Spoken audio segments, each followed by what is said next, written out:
sign that spring is just around the corner as the DPW talks about sidewalks. Some are calling for the entire sidewalk network to be finished ASAP for safety reasons. We'll have the latest. A big change for incoming kindergartens this fall. Half day will no longer be offered, only full day come September. We talked to the superintendent just ahead. A drug awareness night is being called a big success. Parents and police are giving high marks to the event as Birchland Park Middle School. If you missed it, we have the highlights. These stories in Spartan Sports just ahead on ELCAT News Update.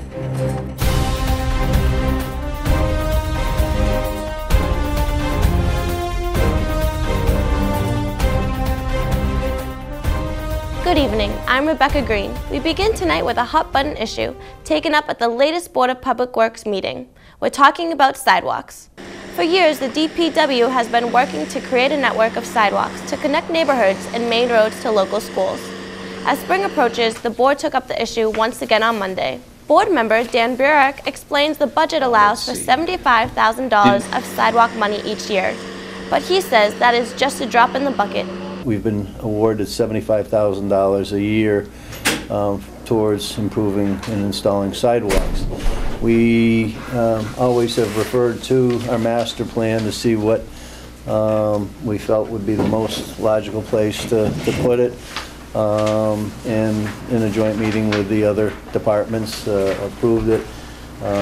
We've taken the $75,000, and in most cases $75,000 does not go enough towards any one single project. So what we've done is taken that $75,000 per year and put it aside until we've got a more significant number. Usually it takes $150,000 to $200,000. So it's after 2 or 3 years, we take the money and then start doing the particular project that we get approved at town meeting. At issue, money to boost funding in order to speed up the sidewalk process. Some board members suggest that money could come from developers of new neighborhoods. As it stands, each new development is required by town law to install sidewalks. Problem is, many times those sidewalks lead to nowhere, since many main roads do not have sidewalks just yet. In attendance, many members of the planning board, like Ralph Page, who suggested looking into a bond to pay for getting the sidewalk network done, once and for all, as soon as possible. I would be interested to know what a bid would be to do the rest of the sidewalks. Just 7.5 miles or something? 7.5 miles. For the whole town. For the, in bond. well, being that right now we have our best bond rating we've ever had. If we're already putting $75,000 a year into this, we did a 15-year bond, would $75,000 cover it and have all the walks done at once? I mean, the price isn't coming down at all. And we know if we go out 20 years or 15 years, the cost of installing them is going to be double. The board agreed that nothing is being ruled out right now on how to move forward. What is clear is that many departments are working together to prioritize which main streets should be completed first. What Gordon Smith had spoken up in terms of priority was, he indicated that Pleasant Street would be a high priority, Elm Street would be a high priority. And I'll have to, remark both of those are on the higher end of projects, particularly Pleasant Street, in terms of cost per foot. Capital Planning Committee member Connie Wisbicki agrees that main roads without proper sidewalks need to be addressed, such as Elm Street. Example, Elm Street is a dangerous place, and the longer we wait, somebody's going to have an issue. We have a safety issue. I took a ride this afternoon, Meadowbrook School, 156 cars waiting to pick kids up. That's it. Granted, they're not going to walk in this weather or take the bus. They think they're saving a dime, but they're not. But unfortunately, we don't have enough movement to get moving quickly. You do what you can in your summer. We've got 95 grand left in that, I've been told by the powers to be at this point, to move forward in the next phase of sidewalks. I think by moving the sidewalks away from developments that may not ever have a sidewalk going to anywhere on the main drag, we should look at this. The board says it will take up the issue once again at its next meeting. In other news tonight, half-day kindergarten offered at Meadowbrook School will soon be a thing of the past. As it stands, Meadowbrook offers parents a choice: free half-day kindergarten or full day, but for a fee. However, the school committee recently voted to take advantage of state monetary incentives and will offer only full-time kindergarten starting this fall. 10 years ago, or actually more because it took a few years to construct the kindergarten classrooms. We have permanent modular classrooms that are still in very good shape, and at that time when we bonded to make that project happen, there was a revolving account set up so that we could do two things. When those classrooms opened, we wanted to offer a full-day tuitioned program, and so the revolving account was the account that the tuitions would go into. Those tuitions would help pay the bond. It was a 10-year bond, so the final payment is due this year, and then we're done with the bond payments.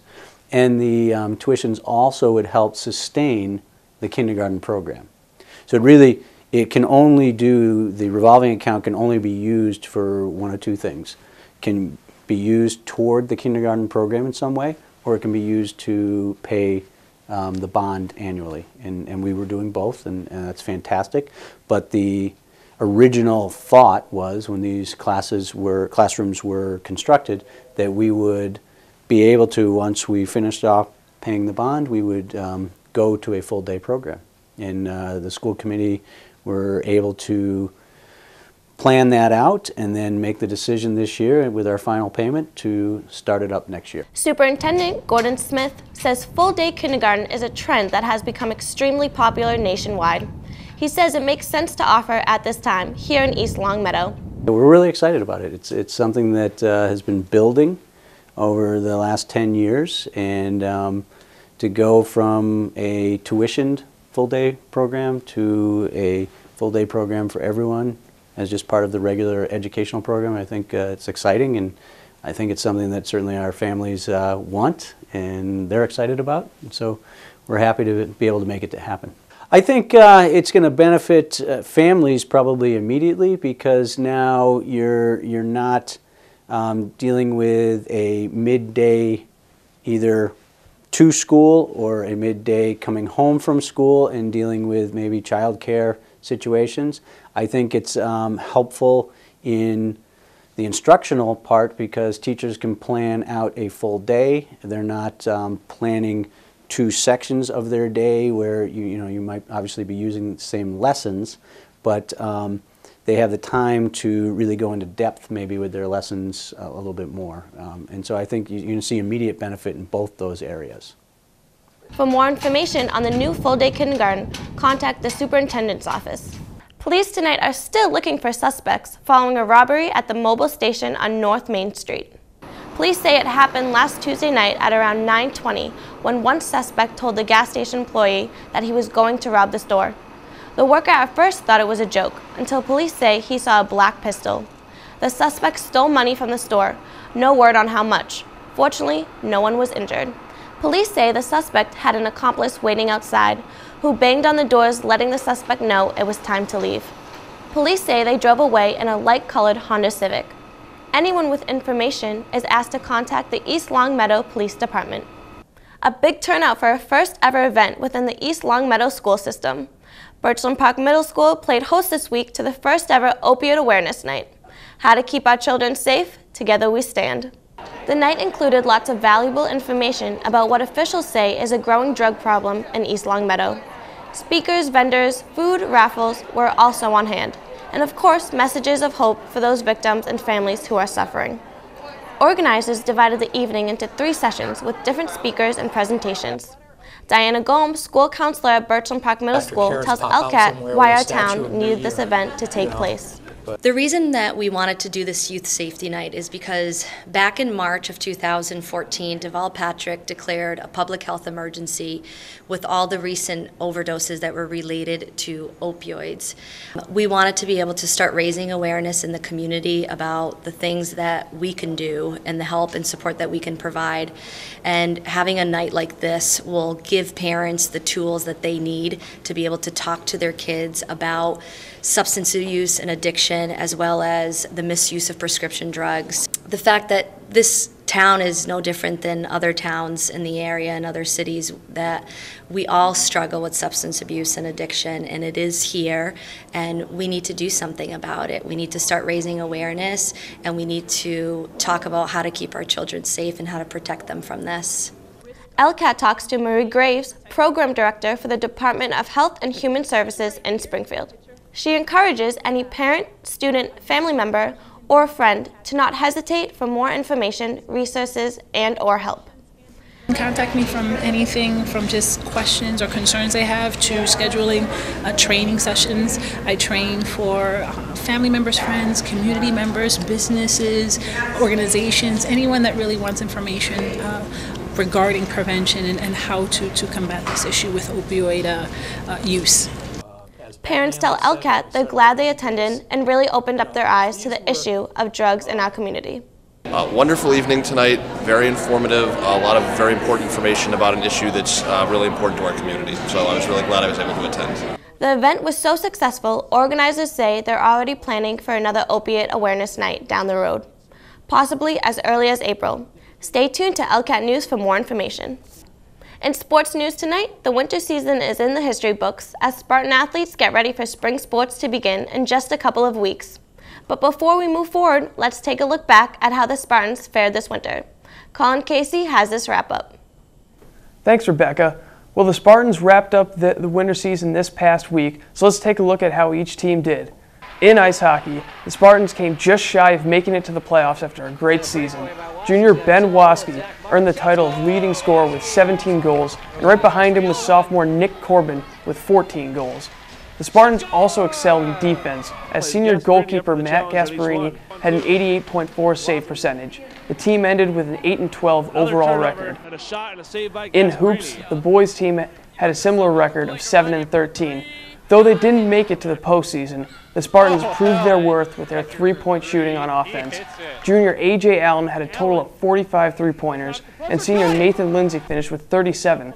Both Allen and Lindsay had an impressive 83 field goals, while junior Jarek Seshan led the team in free throws with 65 total. On the girls' basketball team, senior Julia Decker took charge as she led the team in both field goals and three-pointers, made at 93 and 31 respectively. Fellow senior Meg Lindsay controlled the boards with 80 field goals made, and junior Karina Lindsay contributed 18 three-pointers to the overall 5-15 season for the Lady Spartans.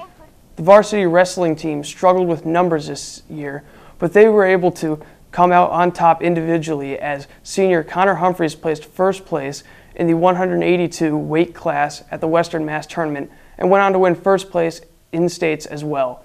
Both Humphreys and fellow seniors Ben Podmore went undefeated in their season matchups, as Podmore placed first in the 120 weight class at Western Mass and third at states. Congratulations to both of them. The boys' swimming team also had great Western Mass Tournament success, as they placed second in the 200-yard freestyle relay and fourth in the 400-yard freestyle relay. The team finished their regular season with a winning record of 7-3. Also in Western Mass swimming, Esau Meadows' own Kelly LaJoy placed first in the 100-yard butterfly and second in the 100-yard backstroke. Teammate Marina Wilkins won third place in the 1-meter diving bracket as the Spartans finished the season 3-8. And for girls track, they finished the season with a dominant 9-1 record as senior Paige Seuss finishes her impressive track and field career at East Meadow High School. If you missed any of these exciting winter games, don't forget to check out our YouTube page, ELCAT01028, for games and recaps. Once again, I'm Colin Casey. Thanks for tuning in. See you in the spring. One more note from winter sports. In boys track, sophomore Ryan Dutiel won the long jump in the Western Mass Championship. He went on to place 6th in the state meet. Junior Mike Magipinto placed 5th in Western Mass and went on to place 8th in states. Congratulations to Ryan and Mike. Well, that will do it for us tonight. Thanks for watching ELCAT News Update. I'm Rebecca Green. Thanks for joining us. Until next time, good night.